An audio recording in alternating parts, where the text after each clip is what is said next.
AP assembly సమావేశాలు ప్రారంభమయ్యాయి. ఆ సమావేశాలు లైవ్ గా చూద్దాం. అక్కడ హైడ్రో పవర్ ప్రాజెక్టు వాటి మీద అవగాహన పెంచుకునే దానికోసం ఆ ప్రాంతాల్లో వాళ్ళు తిరగడం, ఎటువంటి సిగ్నల్ ఎటువంటి సైరను అన్నది వినిపించకుండా మ్రోగించకుండా నదిలోకి నీళ్ల ప్రవాహాన్ని పెంచడం, దానివల్ల దాదాపుగా 24 మంది మన రాష్ట్రానికి చెందిన విద్యార్థులు చనిపోవడం చాలా బాధ అనిపించే విషయం. ఇంతకుముందు గౌరవ ముఖ్యమంత్రి గారు చెప్పినట్టుగా గవర్నమెంట్ తరఫు నుంచి కొంతమంది ప్రతినిధులు పోవడం, స్పెషల్ ఫ్లైట్లు వేయడం, మా పార్టీ తరఫు నుంచి కూడా ఎంపీల బృందం అక్కడికి వెళ్ళడం, అక్కడ అధికారులతో మాట్లాడే ప్రయత్నం చేయడం, చేయగలిగిన మంచి చేసే ప్రయత్నం ప్రతి ఒక్కరం కూడా చేశారు. అయితే దురదృష్టవశాత్తు జరిగిన ఈ ఇన్సిడెంట్కు అందరం కూడా సంతాపం తెలియజెప్పవలసిన అవసరం ఉంది.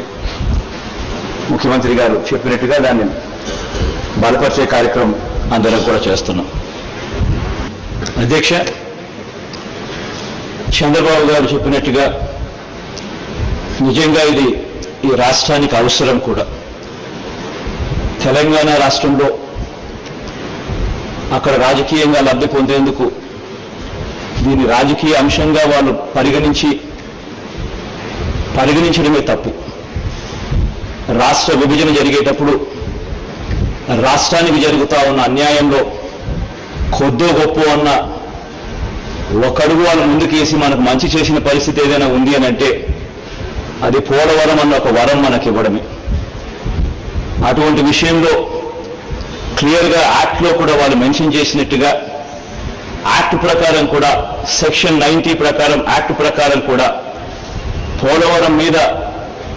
పోలవరం కట్టించే బాధ్యత కూడా కేంద్ర ప్రభుత్వానిదే అని చెప్పి కూడా యాక్ట్లో చెప్పడం జరిగింది. కాబట్టి చంద్రబాబు నాయుడు గారు చెప్పిన దానికి మేమంతా కూడా పూర్తిగా ఏకీభవిస్తున్నాం. సభ కూడా యునానిమస్గా ఈ తీర్మానానికి ఆమోదం కూడా తెలుపుతుందని చెప్పి సంతోషంగా కూడా చెప్తున్నాం.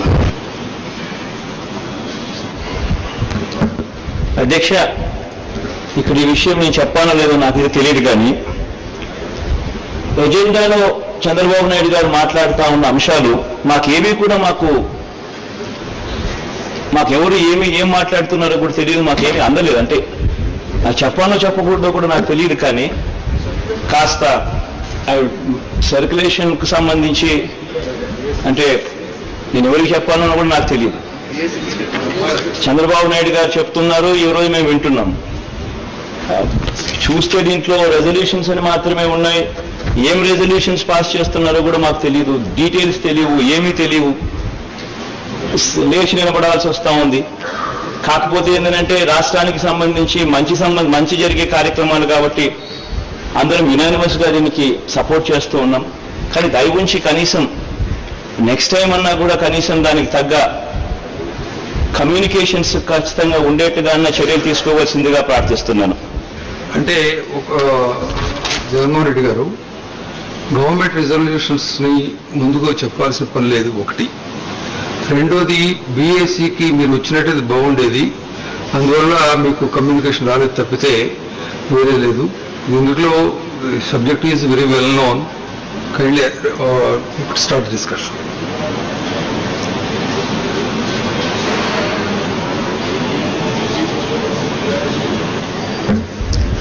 అధ్యక్ష, బీఎస్సీకి రావాలని తాపత్రయం మాకు ఉంది. అధ్యక్ష,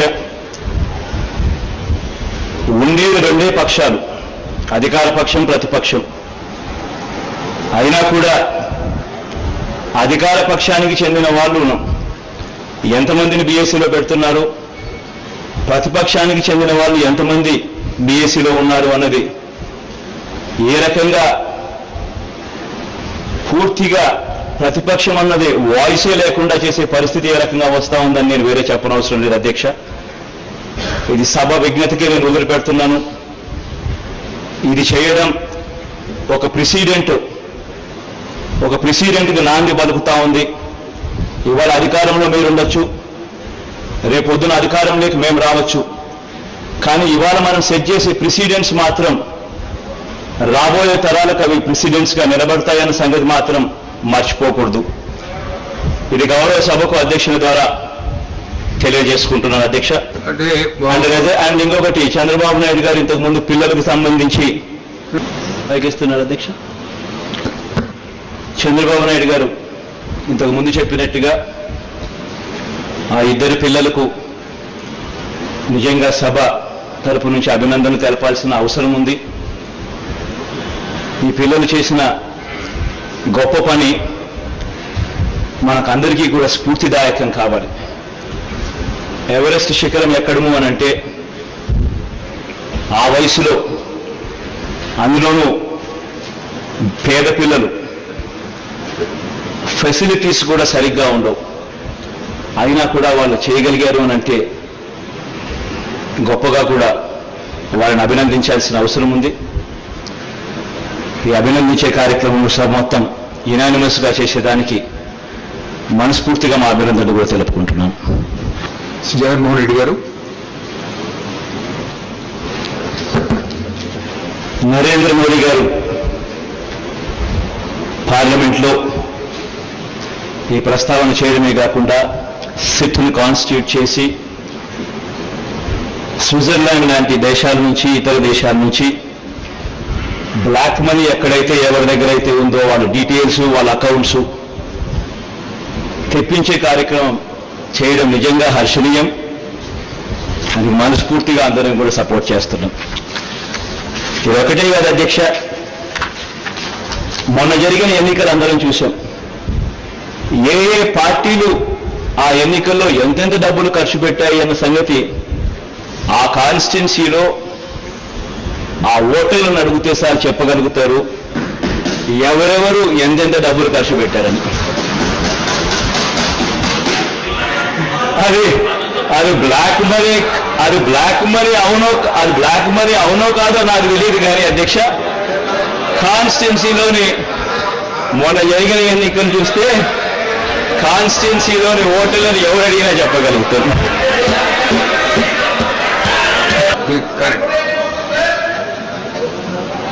జగన్మోహన్ రెడ్డి గారు ప్లీజ్. కరెక్టే అధ్యక్ష, రామకృష్ణ గారు అన్నట్టు ఎదురుగానే గాంధీ గారి ఫోటో ఉంది. సత్యమేవ జయతే వాస్తవం. వాళ్ళ మనస్సాక్షిని అడగాల వాళ్ళు ఏం చేశారు అన్నది.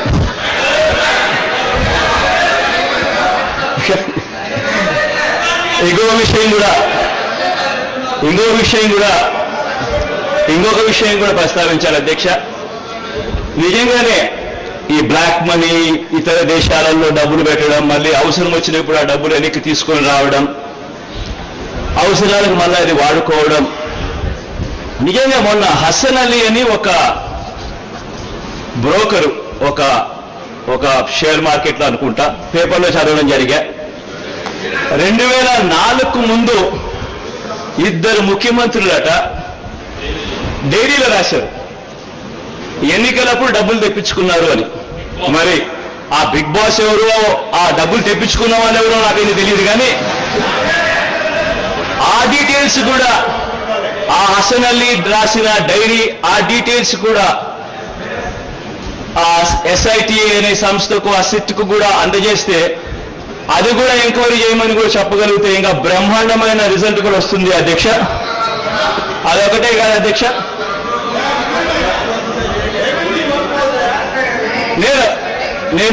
నేను బిగ్ బాస్ అన్నానే తప్ప మిమ్మల్ని అని చెప్పినది అనలేదు.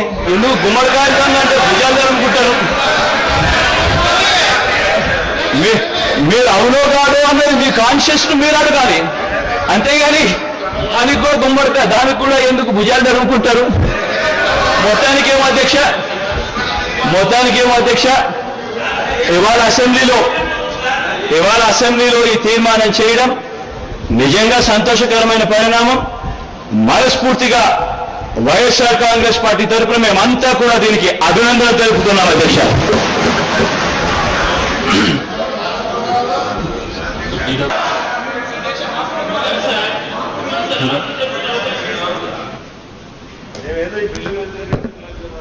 మేము ఆ బిల్లును వ్యతిరేకించడం లేదు కదా అధ్యక్ష. మాకు కూడా ఆయన అన్నాడు ఏదో రాజా ఆఫ్ కరప్షన్ ఏదో బుక్ ఆయన ప్రింట్ చేశారని చెప్పి ఆయన గారు అంతగా చెప్తా ఉన్నప్పుడు చంద్రబాబు నాయుడు గారి మీద communist party of India print చేసిన బుక్ బాబు జమానా అవినీతి ఖజానా గురించి కూడా ఆయన చెప్పి ఉంటే కూడా అంతే బాగుండేదని కూడా నేను ఇవాళ చెప్తా ఉన్నా అధ్యక్ష. అంతేకాదు అధ్యక్ష, తన సొంత కూతుర్నిచ్చిన మామ ఎన్టీ రామారావు గారు బాబు గారిని ఉద్దేశించి ఏమన్నారో అది కూడా చెప్పి ఉంటే చాలా బాగుండేది అధ్యక్ష. అంతేకాదు అధ్యక్ష, ఇదొకటే కాదు, ఆయన గారి మీద ఏదైతే కేసులున్నాయో ఆ ప్రతి సందర్భంలోనూ ఆ కేసులకు వెళ్ళి ఆ కేసుల మీద ఎంక్వైరీలు జరిగించుకోకుండా ఆ కేసుల మీద ఏదో ఒక రకంగా టెక్నికల్ గ్రౌండ్స్ మీద ఆ కేసులు కొట్టేయించుకోవడమో స్టేలు తెచ్చుకోవడమో చేశారు. కానీ చంద్రబాబు నాయుడు గారికి నేను ఒకే ఒక కేసు చెప్తున్నాను అధ్యక్ష, చాలా కేసులున్నాయి. ఐఎంజీ అన్న ఒకే ఒక కేసు ఎంక్వైరీని తన మీద చేయించుకోమని చెప్పండి, సిబిఐ చేత ఎంక్వైరీ చేయించుకోమని చెప్పండి. ఇదే చంద్రబాబు నాయుడు గారు మళ్ళీ ఇవే మాటలు మాట్లాడతాడేమో చూడన్నా చూస్తా అధ్యక్ష. కనీసం ఇప్పటికైనా జ్ఞానోదయం అయింది అధ్యక్ష, సంతోషం. ఇక మీదటి నుంచైనా కానీ మంచి చేస్తామన్న ఆలోచన మీలో ఉంది, మరీ సంతోషం. రెజల్యూషన్ కు మేము యునానిమస్ గా సపోర్ట్ చేస్తున్నాం అధ్యక్ష.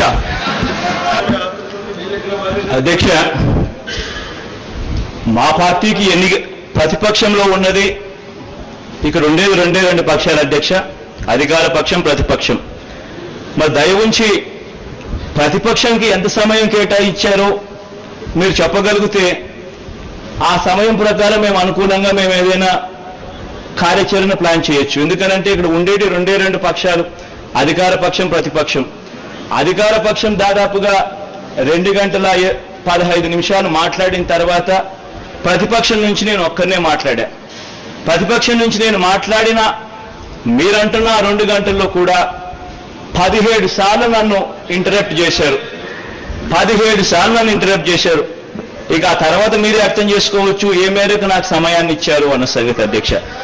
ఇప్పటికైనా కూడా ఇంకొక విషయం ఏంటంటే అధ్యక్ష, రామకృష్ణ గారు గవర్నర్ చెప్పి మంత్రి గారు చెప్పిన దాంట్లో ఒక చిన్న కరెక్షన్ కూడా ఉంది అధ్యక్ష. అదేమిటంటే మీరు కంక్లూడ్ చేయండి అని చెప్పి అడిగినప్పుడల్లా నేను మరో 15 నిమిషాలు నాకు కావాలి అధ్యక్ష అని చెప్పి రిక్వెస్ట్ చేశాను. ఆ 15 నిమిషాలు కాకముందే ప్రతిపక్ష నాయకుడు మాట్లాడుతూ ఉండగానే మైకును కట్ చేయడం జరిగింది అధ్యక్ష. అదే మాటలు మీరు ఒక మాట చెప్పి 2కు మూసేస్తున్నాము, తర్వాత మరుసటి రోజు మీరు కంటిన్యూ చేయండి అని ఒక మాట చెప్పి ఉంటే చాలా సంతోషంగా ఉండేది అధ్యక్ష. కాస్తో కూస్తో ఆ మేరకు బాధ కలిగింది అని చెప్పడానికి కూడా నేను ఈ విషయంగా ఎందుకు చెప్పవలసి వస్తా ఉందనంటే బాధ అనిపించింది అధ్యక్ష. కనీసం ఇంకొకసారన్నా కూడా ఇటువంటి జరగకుండా చూడవలసిందిగా కోరుతున్నాను. Goes back to business advisory committee. So అక్కడనే మనం చెప్పాం 9 to 2 ఇస్ ది టైం. 2 కాక ముందు నేను 10 minutes ముందు repeatedly ask you to conclude. మీరు చెప్పారు, అందుకనే 10 minutes మీకు టైం ఇచ్చాం. ఎందుకంటే we have respect for everybody and especially for the leader of the house and leader of the opposition. దాన్ని మీరు సద్వినియోగం చేసుకోవాలి. మీరు నేను చూస్తే 1 hour 40 minutes మాట్లాడారు.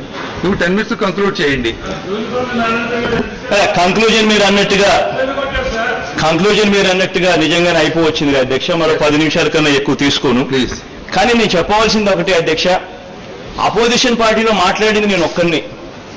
మాకు సమయం ఇంతవరకు కేటాయించి దాదాపుగా 1:45 నిమిషాలు అని చెప్పి నేను అనుకుంటా ఉన్నా.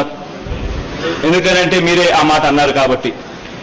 ఇక అపోజిషన్ పార్టీకి మిగిలిన వారికి ఎంత సమయం మీరు కేటాయిస్తారో చెప్తే దాని పద్ధతి ప్రకారం మేము ప్లాన్ చేసుకుని చెప్పేదానికి అవకాశం ఉంటుంది. మీ మెంబర్స్ రిలవెంట్ గా తక్కువ టైంలో ఎవరైనా తక్కువ టైంలో మాట్లాడితే ఎక్కువ మందికి వస్తుంది. అంటే ఓవరాల్ టైం ఎంత ఇస్తున్నారు, ఎంత తీసుకుంటున్నారు, మాకు ఎంత టైం ఇస్తున్నారు, ఎందుకు ఈ మాట అధ్యక్ష? 2.5 hours టోటలీ. మాకు 2.5 hours ప్రతిపక్షానికి ఇస్తున్నారు, మరి అధికార పక్షానికి ఎంత ఇస్తున్నారని అడగచ్చు అధ్యక్ష.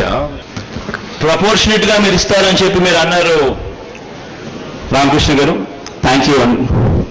ప్రపోర్షనెట్ గా మీరు ఇస్తారు అన్న దాని మీదనే మనం పోదామని. కంక్లూజన్ లో కూడా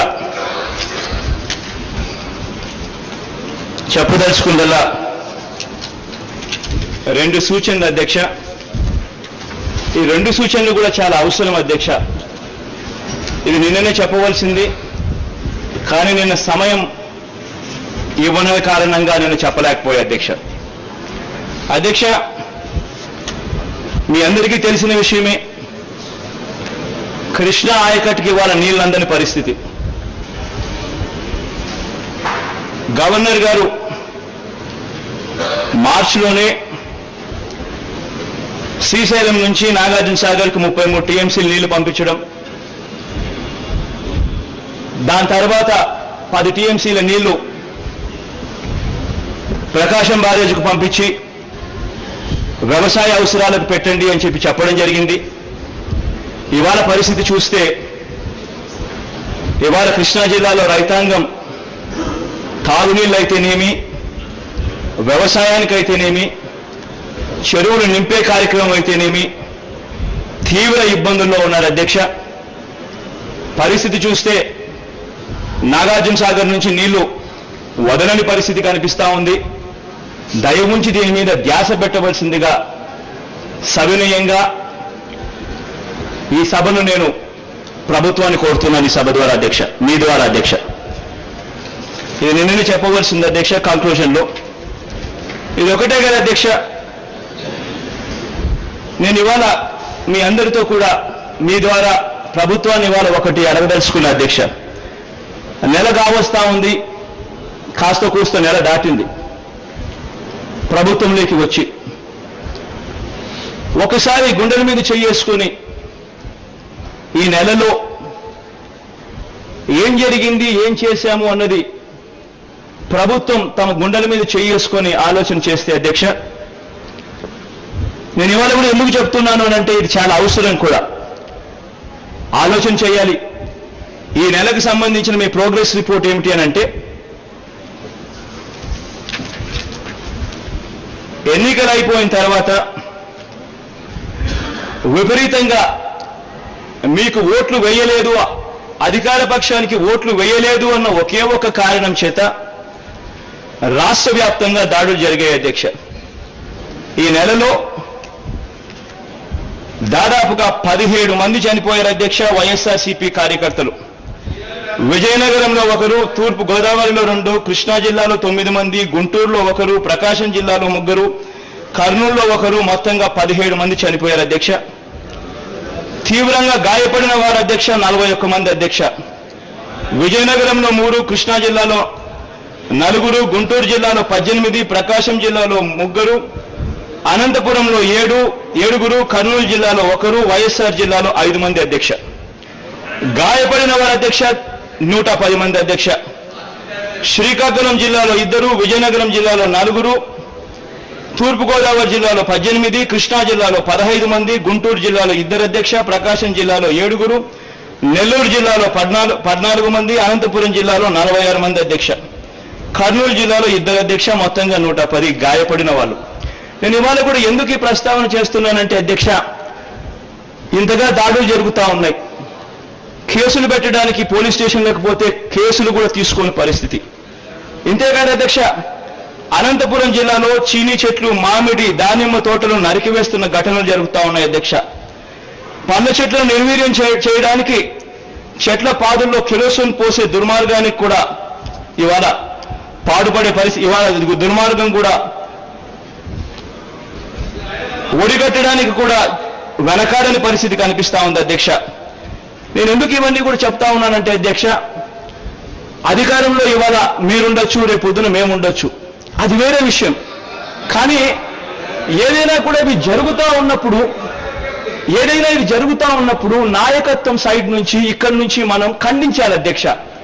ఇది జరుగుతూ ఉన్నది తప్పు, దయచేసి ఇటువంటి కార్యక్రమాలు చేయొద్దు, దయచేసి ఇటువంటి కార్యక్రమాల మీద జరిగితే పోలీసులు యాక్షన్ సివియర్ గా తీసుకుంటారు అని చెప్పే నాయకత్వం కావాలి అధ్యక్ష. అధికారంలో ఎవరున్నారు అన్నది ముఖ్యం కాదు అధ్యక్ష. అధికారంలో ఎవరన్నా ఉండు అధ్యక్ష, దీన్ని ఖండించే కార్యక్రమం మాత్రం ఖచ్చితంగా చేయకపోతే మాత్రం తప్పు చేసిన వాళ్ళం అవుతామన్న సంగతి దయచేసి గుర్తెరగమని చెప్పి సవినీయంగా ప్రార్థిస్తున్నాను అధ్యక్ష. అంతేకాదు అధ్యక్ష, ఈ నెలలో జరిగిన ఈ ప్రోగ్రెస్ రిపోర్ట్ను ఒక్కసారి చూసుకుంటే అధ్యక్ష, గుండెల మీద మనం చేతులు వేసుకొని ఏం చేశాము ఈ నెలలో అని ఒకసారి చూసుకుంటే, ఈ నెలలో జరుగుతా ఉన్న కార్యక్రమాలు ఏమిటో తెలుసా అధ్యక్ష? ఎంపీటీసీలను జెడ్పీటీసీలను సైతం వదలకుండా ప్రలోభాలు పెట్టి తీసుకునే కార్యక్రమాలు చేస్తున్నారు అధ్యక్ష. ఎంపీటీసీలు జెడ్పీటీసీలు వేరే పార్టీ బీఫామ్ల మీద గెలిచినా కూడా వారిని కూడా లాక్కునే కార్యక్రమం చేసే పరిస్థితికి దిగజారింది రాజకీయ వ్యవస్థ. ఇది ఒకటే కాదు అధ్యక్ష, ఎంపీటీసీలు జెడ్పీటీసీలు ఒక్కడే కాదు, ఎంపీలను సైతం లాగే కార్యక్రమాలు. ఇది ఒకటే కాదు అధ్యక్ష, కౌన్సిల్లో 7 మంది ఎమ్మెల్సీలను సైతం లాగే కార్యక్రమం చేస్తా ఉన్నారు అధ్యక్ష, ప్రలోభాలు పెట్టి. నేను ఇక్కడ ఎందుకు ఈ మాట అన్ని కూడా చెప్తా ఉన్నానో తెలుసా అధ్యక్ష? కారణం ఏంటంటే ఈ రకంగా ఎంపీటీసీలను జెడ్పీటీసీలను కాస్త కూస్తూ ఎంపీలను కాస్త కూస్తూ ఎమ్మెల్సీలను లాగితే ప్రతిపక్షం గొంతును నొక్కేయచ్చు, ప్రతిపక్షం మాట బయటికి పోదు అని చెప్పి అనుకోవచ్చు అధ్యక్ష. కానీ నేను ఇవాళ ఒకటి చెప్తున్నాను అధ్యక్ష, ప్రతిపక్షంలో ఉన్న మా గొంతులు మీరు నొక్కవచ్చేమో, కానీ నిజమైన ప్రతిపక్షం మేం కాదు అధ్యక్ష. నిజమైన ప్రతిపక్షం మిమ్మల్ని నమ్మి, మీ మేనిఫెస్టో నమ్మి మీకు ఓటేసిన ఆ ప్రజలు మీకు నిజమైన ప్రతిపక్షంగా నిలబడతారు అన్నది మీరు మర్చిపోవద్దండి అధ్యక్ష. మీ ధ్యాస ప్రజలకు మేలు చేయడంలో పెట్టండి. మీ ధ్యాస తూచా తప్పకుండా మీ మేనిఫెస్టో ఇంప్లిమెంట్ చేయడంలో మీరు పెట్టండి. మీ ధ్యాస ఆ ప్రజలకు మంచి చేసి ఆ ప్రజల గుడ్డలో స్థానం సంపాదించుకునే దాని మీద మీరు పెట్టండి. వాళ్ళు మీకు నిజమైన ప్రతిపక్షంగా కాకుండా చేసుకునే కార్యక్రమం మీరు చేయండి అధ్యక్ష. ఇది నా సూచన. ప్లీజ్. ఇవాళ ఇక్కడ కూడా ఎందుకు చెప్తా ఉన్నానంటే అధ్యక్ష, ఇవన్నీ కూడా సూచనలు అధ్యక్ష. ఈ నెలలో జరిగిన ప్రోగ్రెస్ రిపోర్ట్ మాత్రమే నేను చెప్పా. దీన్ని 2 రకాలుగా చూసుకోవచ్చు అధ్యక్ష. ఒకటి, ప్రతిపక్షంలో ఉన్న జగన్, ప్రతిపక్షం వైఎస్ఆర్సీపీ మాట్లాడుతూ ఉన్నారు కాబట్టి వాళ్ళ మీద ఖండించాలా, వాళ్ళు చెప్పేటివన్నీ వాళ్ళ మీద బండేయాలా అన్నది ఒక ధోరణి. రెండో ధోరణి, వాళ్ళు చెప్పే దాంట్లో కూడా ఇంతవరకు నా మొత్తం గవర్నర్ ప్రసంగంలో ఒక్కసారిని కూడా పర్సనల్ గా ఎవరి గురించి నేను మాట్లాడలేదు. వ్యవస్థలో జరుగుతా ఉన్న తప్పుల్ని ఎత్తి చూపించా. వ్యవస్థలో జరుగుతా ఉన్న ఈ తప్పులను మీరు సరిదిద్దండి అని చెప్పి మీ అందరికీ కూడా చెప్పడం జరిగింది. దీన్ని ప్రతిపక్షం నుంచి వస్తా ఉన్న సూచనలు కన్స్ట్రక్టివ్ గా తీసుకొని క్రిటిసిజంను కూడా ఓపికగా విని ఈ తప్పులను సరిదిద్దుకోగలిగితే ప్రభుత్వం ఇంకా గట్టిగా మంచిగా పరిపాలన చేయగలదు. దయచేసి ధ్యాస పెట్టండి అని చెప్పి మీ ద్వారా ప్రభుత్వాన్ని కోరుతూ ఈ అవకాశాన్ని నాకు ఇచ్చినందుకు హృదయపూర్వకంగా మీకు మరొకసారి కృతజ్ఞతలు తెలుపుకుంటూ సెలవు తీసుకుంటున్నాను. అదే ఇక్కడ క్లారిఫికేషన్ నేను ఇవ్వాలి అధ్యక్ష. ఇది ఎన్నిసార్లు చెప్పినా కూడా మీకు ఎక్కడం లేదు అని అంటే నాకు ఆశ్చర్యంగా ఉంది. కారణం ఏంటంటే గవర్నర్ స్పీచ్లో మీరంతటా మీరే గవర్నర్ చేత చదివిచ్చారు.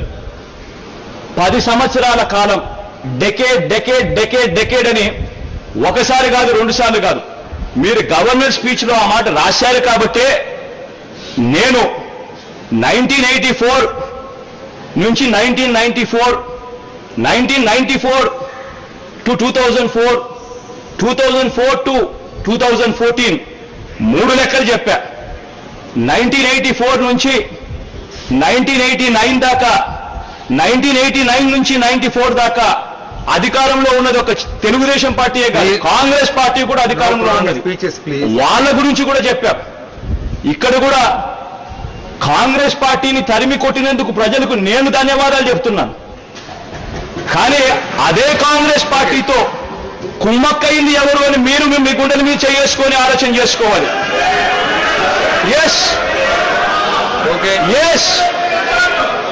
అవిశ్వాస తీర్మానంలో అవిశ్వాస తీర్మానంలో 32,000 కోట్ల కరెంటు భారాన్ని బాదుతూ కిరణ్ సర్కార్ మీద అవిశ్వాస తీర్మానం ప్రతిపక్షాల్లో ఉన్న మేమంతా పెడితే, జగన్మోహన్ రెడ్డి గారు please, intervention need not be long speech, no long speeches, intervention should be brief.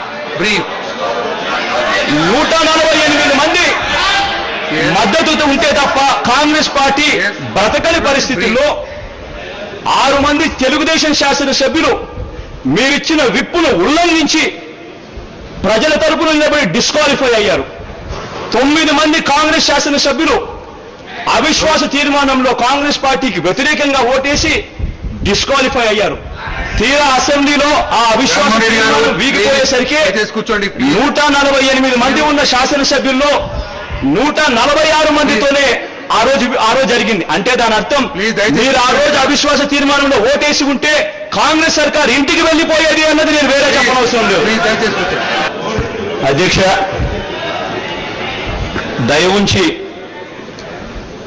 అధికార పక్షంలో ఉన్న వాళ్ళకి మీ ద్వారా నేను విన్నవించుకుంటున్నా. అధ్యక్ష, సభలో లేని విజయమ్మ గారి గురించి కానీ, చనిపోయిన రాజశేఖర రెడ్డి గారి గురించి కానీ మాట్లాడినందువల్ల సాధించేదేమీ లేదు.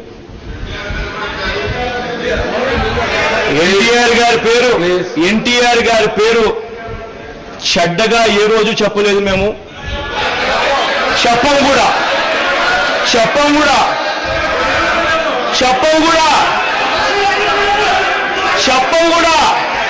ప్లీజ్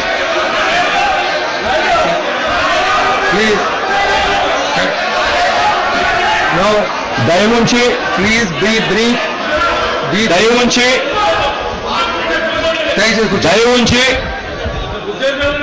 దయవుంచి నాగిరెడ్డి గారు, మీ లీడర్ మాట్లాడుతూ ఉంటే మీరు దయవుంచి అధికార పక్షంలో ఉన్న వాళ్లకు తెలియని విషయాల మీద వాళ్ళంతకు వాళ్ళే ఊహించుకొని సభలో లేని వ్యక్తులు, వచ్చి సమాధానాలు చెప్పుకోలేని వ్యక్తుల మీద అబాండాలు వేయడం మంచి సాంప్రదాయం కాదు, మంచితనం కాదు, మంచి పని కాదన్న దయచేసి గుర్తుగా కోరుతున్నాను. అధ్యక్ష, క్లారిఫికేషన్స్ అప్పుడు చెప్తాం తప్పకుండా, కానీ అబద్ధాలు చెప్పేటప్పుడు మాత్రం మాటలు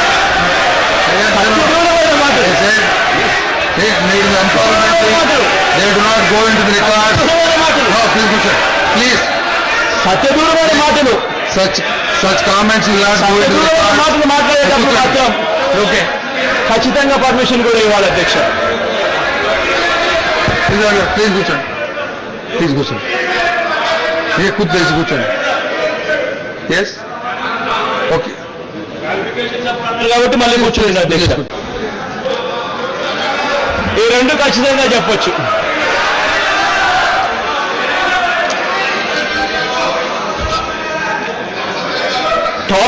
టాపిక్ లేక వస్తే అధ్యక్ష, రుణమాఫీ గురించి బేషరతుగా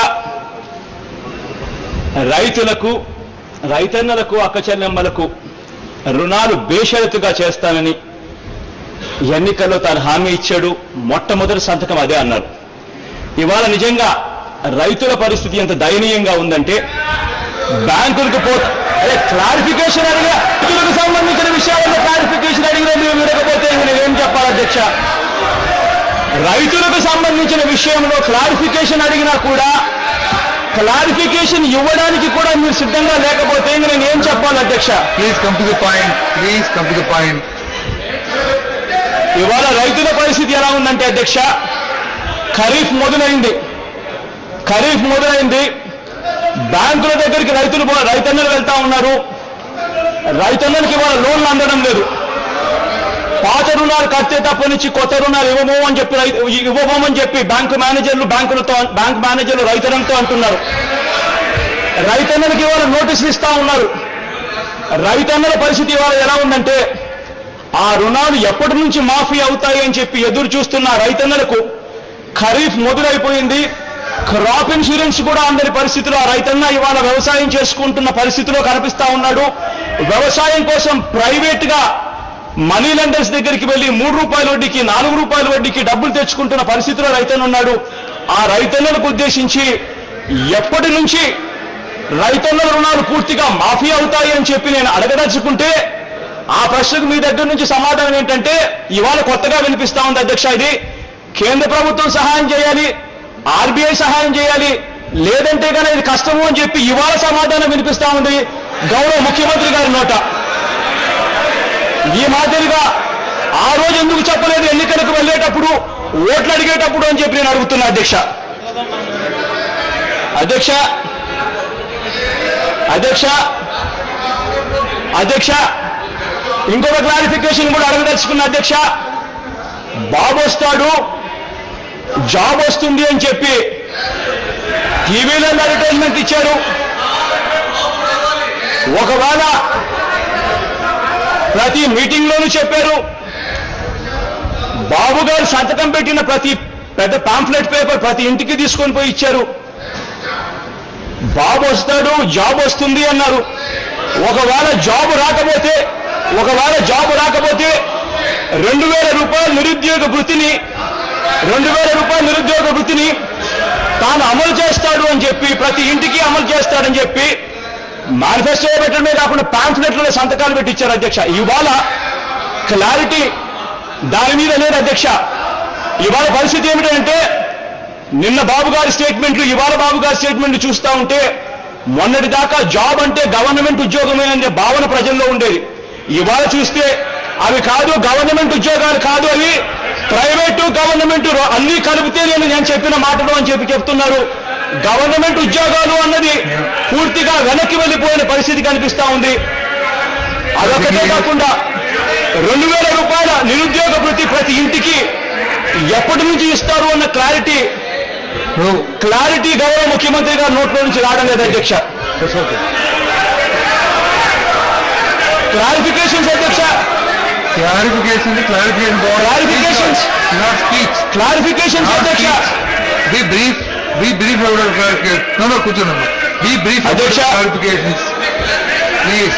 క్లారిఫికేషన్సే అధ్యక్ష. అధ్యక్ష చంద్రబాబు నాయుడు గారి నోట్లో నుంచి తాను అధికారంలో ఉన్నప్పుడు పరిశ్రమలేవి మూయలేదు, ఉద్యోగాలేవి పోలేదు అన్న భావన కూడా ఇచ్చాడు అధ్యక్ష. నేను చంద్రబాబు నాయుడు గారిని క్లారిఫికేషన్ అడగదలుచుకున్న అధ్యక్ష. చంద్రబాబు నాయుడు గారి హయాంలో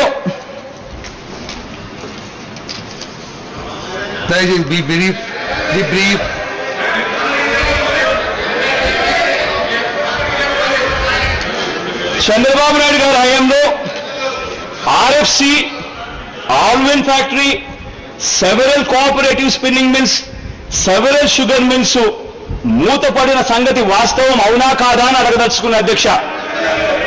దాదాపుగా 26,000 మంది నడి రోడ్డు మీద ఉద్యోగాలు తీసేసిన పరిస్థితి ఎదురైంది మాట వాస్తవం అవునా కాదా అని అడగదలుచుకున్న అధ్యక్ష. అధ్యక్ష ఈ పేపరు సోర్స్ వచ్చేసి website of department of disinvestment government of India, achievement since 1999 till March 2004. దీని ప్రకారం అధ్యక్ష ఆంధ్ర రాష్ట్రంలో 22 ఇండస్ట్రీస్ పోస్టులు, ప్రైవేటైజ్డ్ 11, మొత్తం 33. Don't continue your speech, be asked some clarification అధ్యక్ష. ఆయన ఏమీ లేవన్నారు, ఆయన ఉద్యోగాలు కంపెనీలో మూతపడలేదన్నారు. పోయినాయని చెప్పి చూపిస్తా ఉన్న పేపర్ కూడా క్లారిఫికేషన్ కాదంటే నేనేం చెప్పాలి అధ్యక్ష? చెప్పండి. సత్యదూరమైన మాటలు మాట్లాడుతూ ఉన్నప్పుడు ఎవిడెన్సెస్ చూపించినా అది కాదంటారు అధ్యక్ష.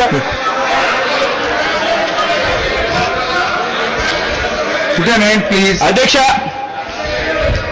కరెంటుకి సంబంధించి గౌరవ ముఖ్యమంత్రి గారు అన్నారు,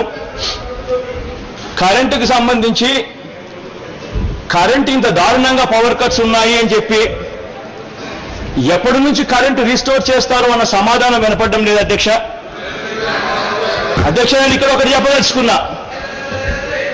ఇంతకు ముందు కూడా రాజశేఖర రెడ్డి గారు 1500 కోట్ల యూనిట్లు కొనుగోలు చేసి No, again you are going into speeches. Please. No, what is the clarification?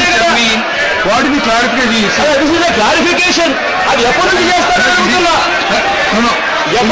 Clarification. అధ్యక్ష, speeches. 1500 కోట్ల యూనిట్లు 1500 కోట్ల యూనిట్లు 1500 కోట్ల యూనిట్లు రాజశేఖర రెడ్డి గారు కొనుగోలు చేసి రైతులకు ఉచితంగా కరెంట్ ఇచ్చారు. కరెంటు కోత చంద్రబాబు నాయుడు గారు ఎప్పుడు ఈ కొనుగోలు చేస్తారు అని అడగదలుచుకున్నా. ఓకే. చంద్రబాబు నాయుడు గారు ఎప్పుడు ఈ కొనుగోలు చేస్తారని అడగదలుచుకున్నా. ఓకే. Right, please conclude. అధ్యక్ష, చంద్రబాబు నాయుడు గారు అప్పుల గురించి మాట్లాడారు, కానీ అప్పుల గురించి మాట్లాడారు, మేమేదో అప్పుల గురించి చెప్పాము అన్న భావన ఇచ్చాడు. అధ్యక్ష, మేము చెప్పింది అసెట్ టు లయబిలిటీ రేషియో.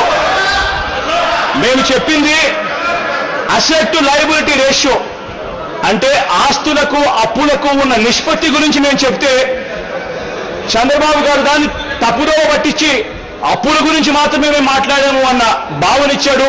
అది కరెక్ట్ చేసుకోవాల్సిన అవసరం ఉంది అధ్యక్ష. Okay, please. ఓకే, క్లారిఫికేషన్ అనేది తప్పట్లేదు. అదే క్వశ్చన్స్ కదా అడుగుతున్నాను అధ్యక్ష. క్వశ్చన్ అడుగుతా ఉన్నాను. క్వశ్చన్ అడుగుతా ఉంటే అది కూడా లేదంటే అడిగారు. క్లారిఫికేషన్ చెప్పండి అంతే కానీ in the name of clarification you're giving speeches. Clarification అడగవచ్చు.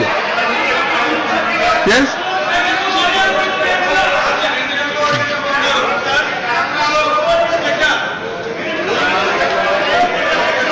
బ్రీఫ్ చెప్పండి. మీరు తప్పు కాదు, చెప్పండి.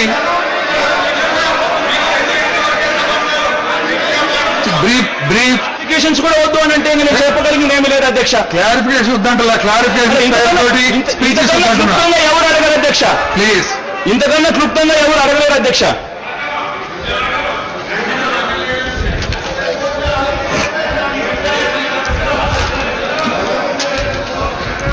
అధ్యక్ష, చంద్రబాబు నాయుడు గారు మాట్లాడుతూ కాంగ్రెస్ పార్టీ ఏదో మా అవుట్ఫిట్ కింద ప్రొజెక్షన్ ఇచ్చే కార్యక్రమాలు చేశారు అధ్యక్ష. చంద్రబాబు నాయుడు గారిని సూటిగా క్లారిఫికేషన్ అడగదలుచుకున్న అధ్యక్ష. సూటిగా అడగదలుచుకుంది ఒకటే క్లారిఫికేషన్. ఇదే చంద్రబాబు నాయుడు గారు కాదా కాంగ్రెస్ పార్టీని కాపాడేందుకు విప్పు జారీ చేసి కిరణ్ కుమార్ రెడ్డి సర్కార్ను కాపాడింది ఇదే చంద్రబాబు నాయుడు గారు కాదా అని చెప్పి నేను అడగదలుచుకున్నా. సూటి ప్రశ్న. అరే క్లారిఫికేషన్ అయ్యా. మీరు ఆ సత్యదూరమైన మాటలు చెప్తా ఉన్నప్పుడు క్లారిఫికేషన్ క్వశ్చన్ అడిగినా తప్పంటారు.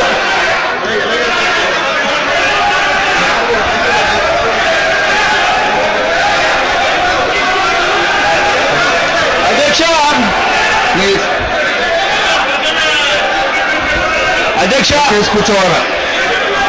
చంద్రబాబు నాయుడు గారు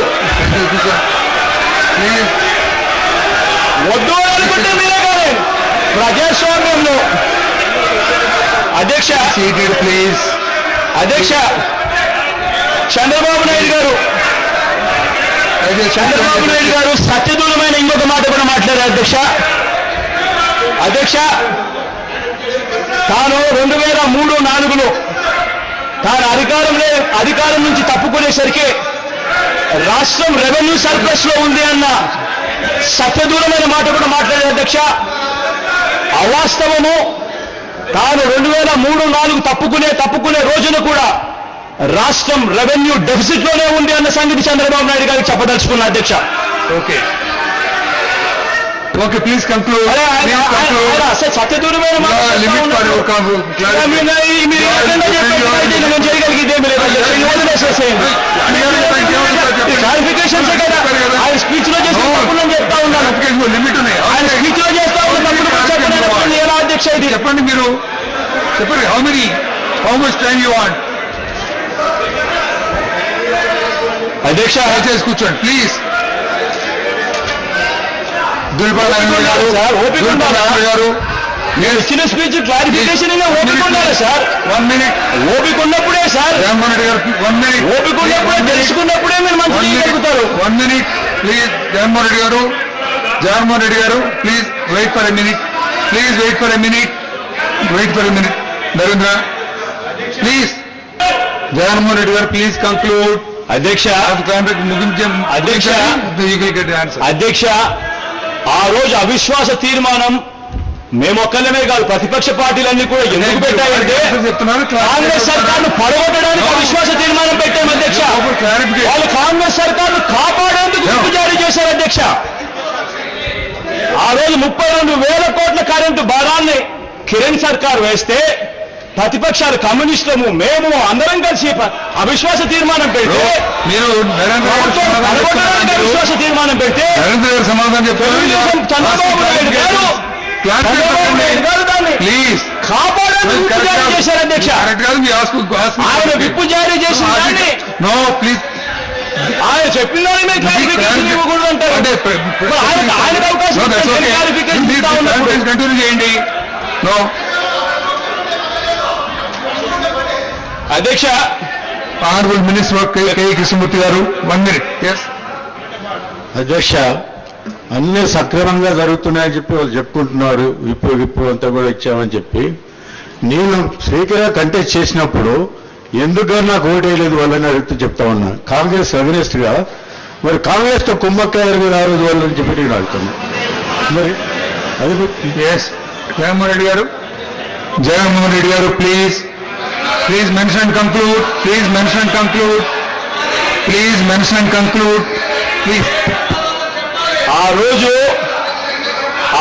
చంద్రబాబు నాయుడు గారు గన విప్పు జారీ చేయకపోయి కాంగ్రెస్ సర్కార్ను కాపాడకపోయిందంటే ఆ అవిశ్వాస తీర్మానం వీగేసరికి 148 మంది ఉన్న సభ్యులు 146 సభ్యులతో కాంగ్రెస్ సర్కార్ 2 ఓట్ల మైనారిటీతో ఆ రోజు నిలబడింది.